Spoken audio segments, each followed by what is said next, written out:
Ya, ini sudah ada 10 pertanyaan, berarti benar dugaan saya orang Jakarta banyak masalah. Assalamualaikum Ustaz.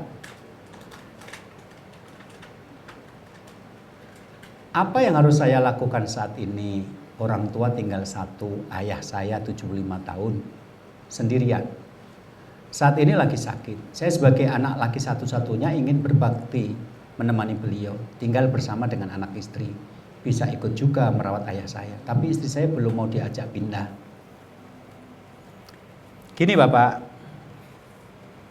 sebenarnya tugas istri itu melayani suaminya saja, bukan melayani orang tua suami. Ya, jadi khidmatuz zaujah li zaujiyah faqat. Istri itu diwajibkan Allah melayani suaminya saja, bukan melayani orang tua suami, adik kakaknya suami, apalagi tetangga dan temannya suami, nggak ada urusannya. Ada beberapa laki-laki itu kalau punya istri seperti mendapatkan pembantu baru. Dibawalah istri ini pulang ke rumah, akhirnya suruh masak untuk keluarga besarnya, nyuci keluarga besarnya, bersihkan rumah keluarga besarnya. Kamu dapat istri, dapat pembantu baru. Nanti kalau kecapean malamnya diajak tidur bilang capek, suaminya selingkuh, alasannya istrinya nggak mau layani. Kamu sendiri yang bikin. Tapi apakah tidak boleh kita mengajak istri untuk melayani orang tua suami? Boleh banget. Tetapi secara hukum awal itu bukan kewajiban istri.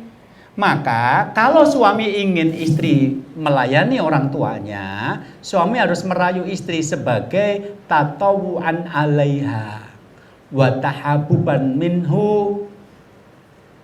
Suami harus memberikan pemahaman kepada istri, ada tambahan amal soleh bagimu. Dan ini sebenarnya bukti cintanya istri kepada suami.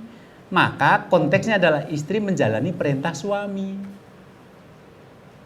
Kan dalam Islam istri wajib menjalankan perintah suami selama tidak maksiat kepada Allah. Lah suami mengatakan, itu bapakku sakit, aku pengennya menemani, tapi aku mau kerja untuk cari uang, kamu yang menemani. Ini perintah suami. Tapi karena ini di luar kewajiban asli istri, suami harusnya setengah merayu agar istri mau melakukan itu.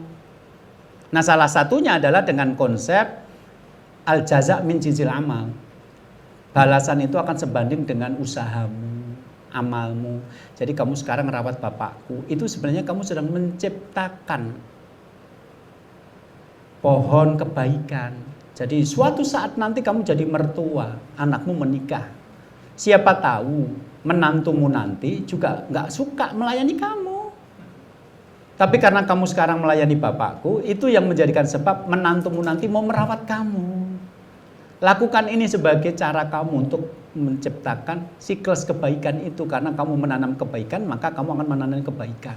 Dan setiap kali istri sudah membantu suami merawat orang tuanya, ucapkan terima kasih, peluk dia, kuatkan dia. Kadang-kadang orang tua kita yang sudah pikun, yang sudah di atas tempat tidur itu omongannya juga nggak enak, rengekannya kayak anak kecil, dan istri kita kadang-kadang nggak kuat.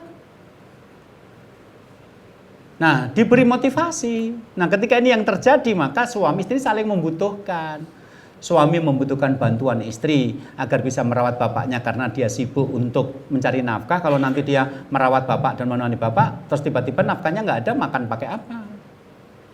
Si istri juga butuh suami untuk menguatkan agar tambahan amal soleh ini betul-betul berbuah kebaikan. Ingat, kamu besok akan jadi mertua, dan kalau kamu nanti sakit, si kamu pada bapakku seperti ini, bisa jadi besok menantumu juga nggak mau merawat kamu loh. Bicaralah baik-baik, diskusikan baik-baik. Ajak datang ke sini nanti pengajian berikutnya biar tak maki-maki gitu. Surga kamu itu ke suami loh. Suami mengarahkan kebaikan itu bukan akan mengeksploitasi kamu, tapi betul-betul ingin minta dukunganmu. Suami betul-betul kamu masuk surga kok gitu loh. Makanya istri yang baik akan mentaati suami yang baik akan menghargai perilaku istri. Nah, seringkali suami itu ngomel-ngomel meskipun istrinya sudah membantu merawat orang tuanya. Akhirnya itu yang membuat berat. Akhirnya istrinya nggak mau, ya udah, dalilnya mengatakan istri itu merawat suami tok, tidak merawat orang tua suami, gitu nanti. Jadi memang secara hukum begitu, istri hanya merawat suami. Tetapi dalam kenyataannya, kita berbuat baik pada orang lain itu berarti menciptakan pohon kebaikan bagi diri kita sendiri. In ahsantum ahsantum li anfusikum. Jika kamu berbuat baik, kebaikannya akan kembali pada dirimu sendiri. Ini harus ditekankan. Dan suami harus sering-sering memuji. Kemudian kalau ada kekurangan sedikit, memaafkan agar istri tidak mutung. tidak patah arang karena merasa sudah berbuat banyak masih disalahkan terus. Gitu. Beberapa konsultasi ke saya rata-rata begitu. Awalnya bantu suami tapi karena ya tipe itu ya istilahnya itu apa yang dilakukan dianggap kurang terus akhirnya lama-lama jadi marah terus nggak mau gitu.